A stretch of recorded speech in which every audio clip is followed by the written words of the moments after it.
الرحمن الرحیم.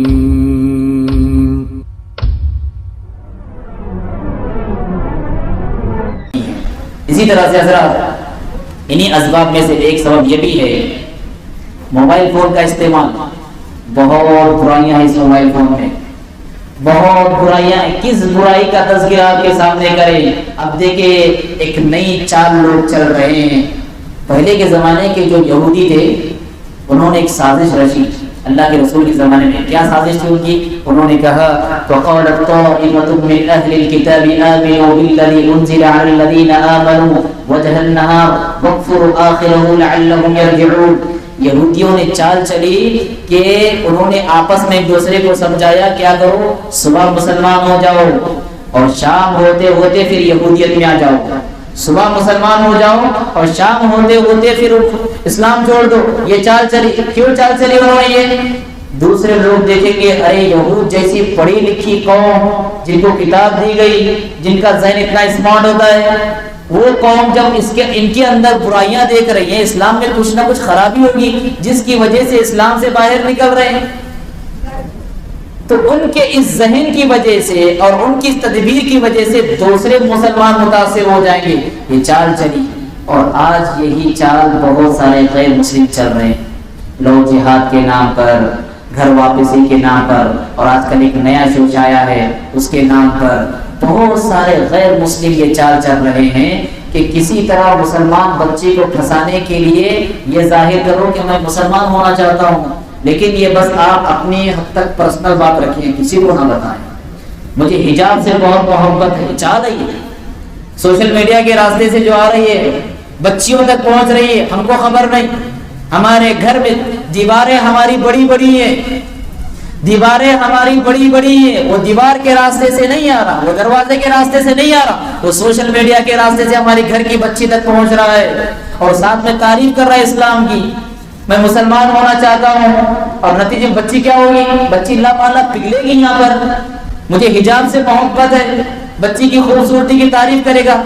اس چال کے ذریعے اپنا ایسا جال بچھا رہے ہیں کہ آہستہ آہستہ اپنے دام محبت میں انہیں گرفتار کر کے پھر ایسی بچیوں سے شادی کر کے چند سالوں کو استعمال کر کے پھر ایسے بچیوں کو یا تو زندہ ذبح کیا جاتا ہے یا تو پھر بے یار و مددگار چھوڑ دیا جاتا ہے. آخرت سے پہلے ہی ان کی زندگی کو جہنم بنا دیا جاتا ہے. یہ چال ہے. اور یہ چال آئی کہاں سے؟ چال آئی کہاں سے؟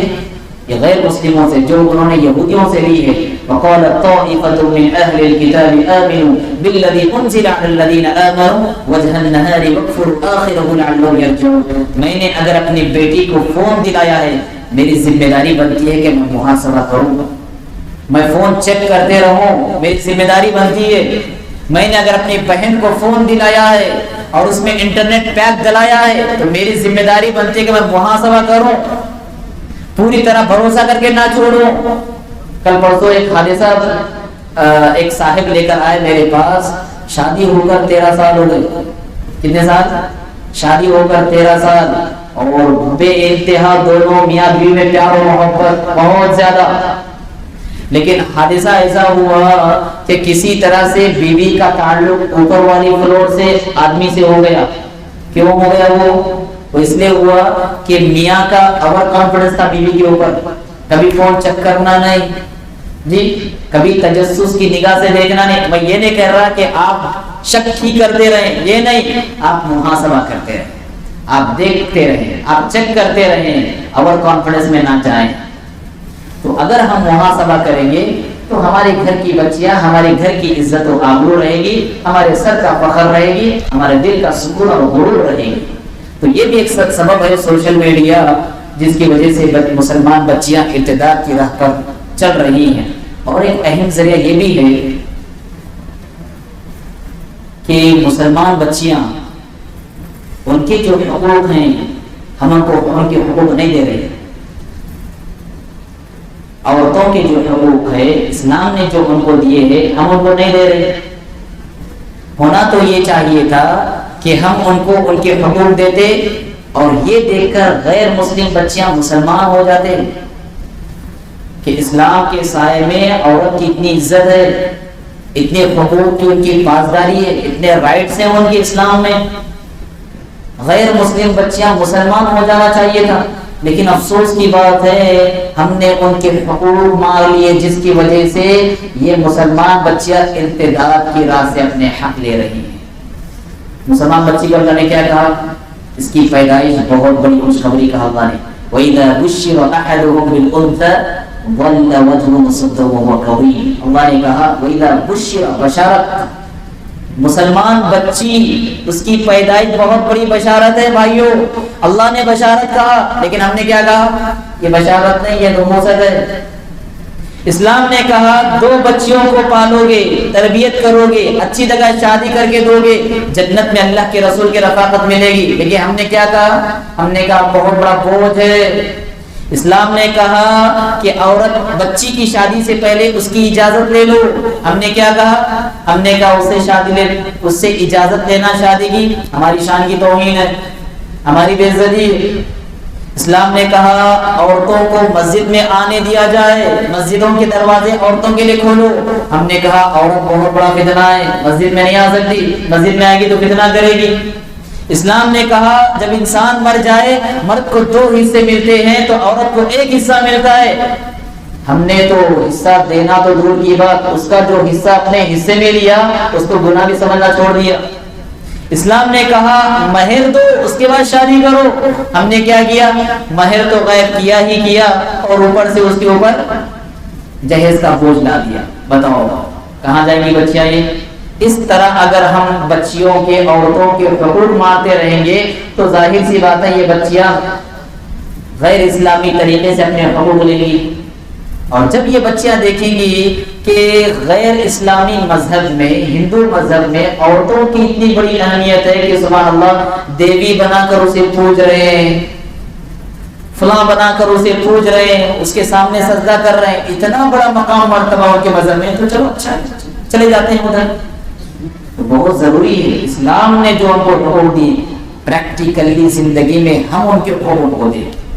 تو غیر مسلم بچیاں دیکھ کر اسلام کے سائے میں آ جائیں کہ سبحان اللہ اسلام کے سائے میں عورتوں کا اتنا بڑا مقام و مرتبہ ہے کہ ان کو حقوق ایسے دیے جاتے ہیں.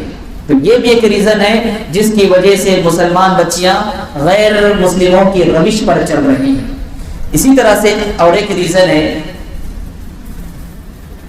کافر بستیوں میں اپنے گھروں کو آباد کرنا.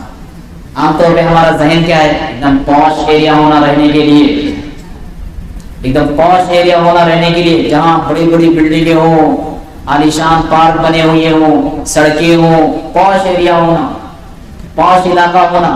وہاں پر گھر بنانے کا ہمارا مزاج، اور وہاں پر اکثر کون رہتے ہیں؟ غیر مسلم. نتیجے میں کیا ہوتا ہے؟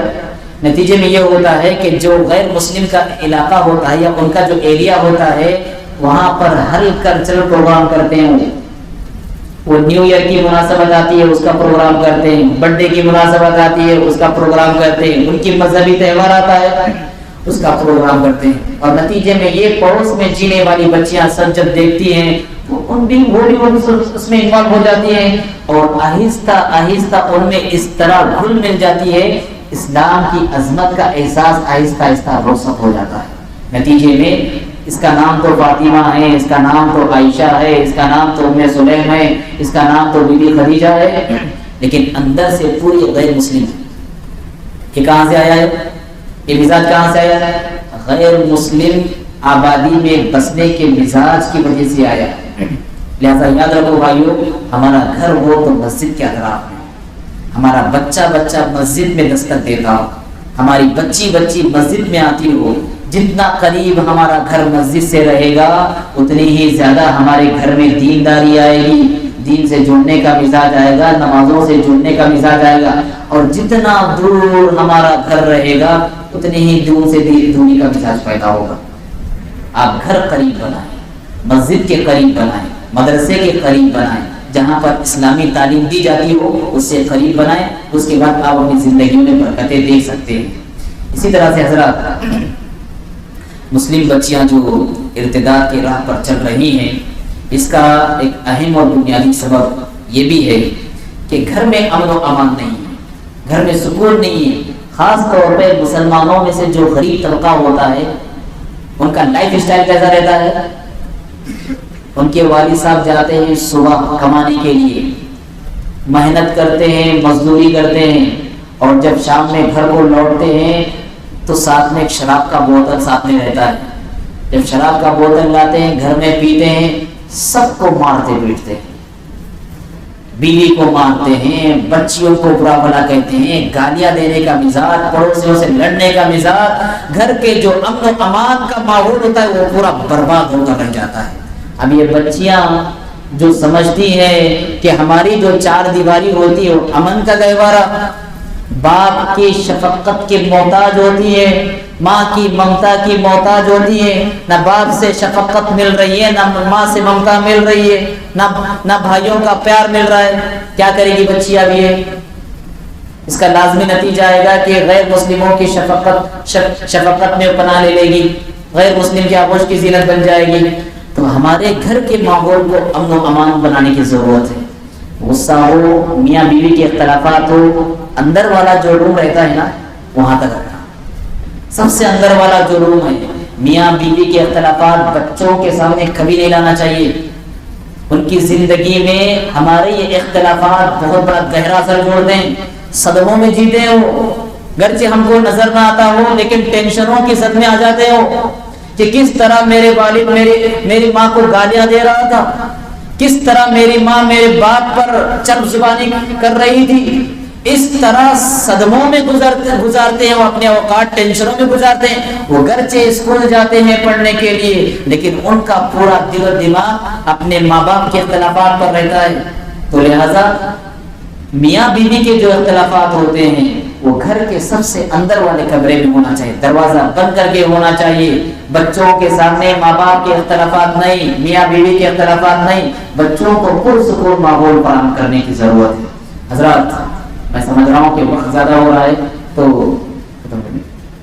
5 منٹ آخری بات کہہ کر میں اپنی بات کو سمیٹ لیتا ہوں۔ اس میں دیکھیں ذمہ دار کون ذمہ دار؟ بچوں کے ارتداد کی ذمہ دار کون؟ علماء ہو سکتے ہیں جی، معاشرے کے جو با اثر شخصیات ہیں وہ ذمہ دار ہو سکتے ہیں، جمعیت کے ذمہ دار ہو سکتے ہیں، جماعت کے ذمہ دار ہو سکتے ہیں، لیکن بچیوں کے ارتداد کے سب سے اولین ذمہ دار بچیوں کے والدین ہیں۔ وہ کیسے ذمہ دار ہیں؟ ایسے ہے کہ گھر میں انہوں نے دینی ماحول فراہم نہیں کیا، بڑی سی بڑی تعلیم کی انہیں فکر تھی، اس بات کی فکر نہیں تھی کہ میری بچی مسلمان بھی ہے یا نہیں، ڈاکٹر بنانے کی فکر تھی لیکن اس بات کی فکر نہیں تھی کہ میری بچی نماز کی پابندی کر رہی یا نہیں کر رہی۔ ہفتوں گزر رہے ہیں، مہینوں گزر رہے ہیں، ایک نماز کی بھی پابندی میری بچی نہیں کر رہی، اس کی کوئی فکر نہیں۔ تو سب سے پہلے اور اولین ذمہ دار گھر کے سرپرست، گھر کے والدین۔ سب پڑھا دیا، بڑی سی بڑی ڈگری دلا دی، سب دنیا کا ایجوکیٹڈ بنا دیا، لیکن آخرت کا سبق پڑھایا آپ نے؟ اللہ کے رسول کی محبت کا سبق پڑھایا آپ نے؟ دین کی چاہت کا سبق پڑھایا آپ نے؟ اللہ سے محبت کا سبق پڑھایا آپ نے؟ آخرت کی زندگی کے مسائل سمجھائے آپ نے؟ قبر، حشر، نشر، جنت، جہنم سمجھایا آپ نے؟ کچھ نہیں سمجھایا۔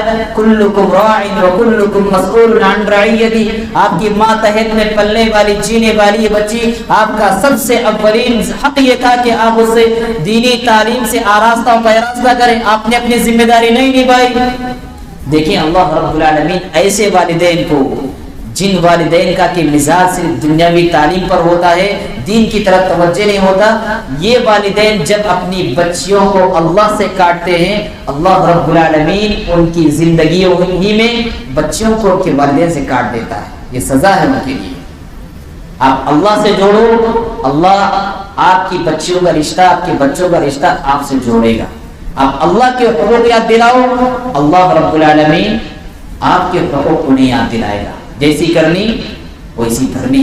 لہذا اس معاملے میں سب سے پہلے ذمہ دار والدین ہیں، والدین کو اپنی ذمہ داری کا احساس کرنا چاہیے۔ میں دعا کرتا ہوں رب العالمین سے، اور دعا سے پہلے میں شکر ادا کرتا ہوں جمعیت اہل حدیث عادل آباد کے محترم صدر صاحب کا کہ آپ نے مجھے یہاں پر دعوت دی، اور ساتھ ہی میں شبان مسلمین کے وہاں قابل قدر نوجوانوں کا بھی میں شکر گزار ہوں کہ ان سب نے مجھے بڑے احترام کے ساتھ یہاں پر بلایا اور آپ کے سامنے کچھ کہنے کی سعادت نصیب فرمائی. بعد وہ آپ تمامی افراد اور خواتین کا بھی میں دل کی گہرائیوں سے شکر ادا کرتا ہوں اور سب کے حق میں دعا کرتا ہوں. رب العالمین جس طرح تو نے ہم سب کو یہاں پر بیٹھنے کی سعادت نصیب فرمائی اس طرح ہم سب کو جنت الفردوس میں اکٹھا فرمائے. بار الہ ہماری مسلمان بچیوں کے دلوں میں دین کی عظمت کو داخل فرمائے, انہیں استقامت کی توفیق نصیب فرمائے, انہیں والدین کا مطیع اور فرمانبردار بنائے, انہیں دین کا صحیح فہم عطا فرمائے. اقول قولی هذا واستغفر الله لي ولكم ولسائر المسلمين فاستغفروه انه هو الغفور الرحيم.